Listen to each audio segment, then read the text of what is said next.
Parker. Welcome to This Week in Worship.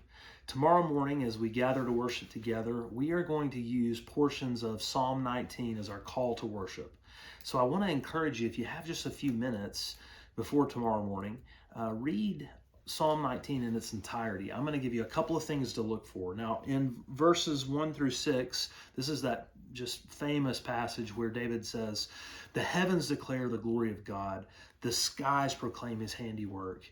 So it's a wonderful psalm to get us thinking about the glory of God the Creator. But then he's going to move quickly into verse 7, where he says, "The law of the Lord is perfect, reviving the soul."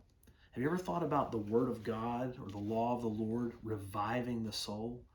David is going to say that the testimony of the Lord is sure. The precepts of the Lord are right. He loves the Word of God.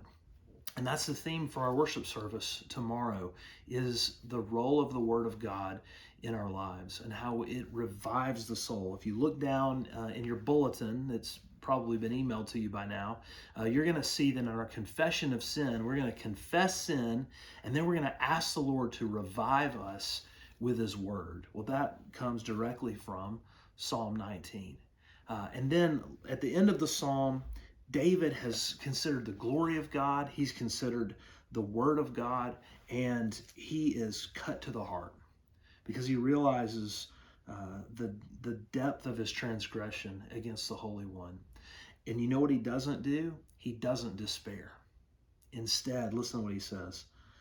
"Let the words of my mouth and the meditations of my heart be acceptable in your sight, O Lord, my rock and redeemer." David has seen the glory of God in the heavens. He has seen the revealed will, the statutes, the requirements, but also the mercy and the grace of God, and that God is his Redeemer, and he turns to him. So tomorrow, as we gather together and we contemplate the glory of God our Creator, the requirement of the perfect law of God and how we fall so short, let us all turn together and ask the Lord to revive our soul with His Word that is about Jesus and His Word that is Jesus, our gracious Redeemer.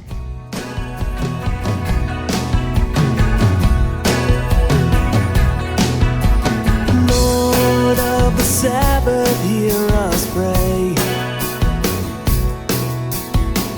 In this your house, on this your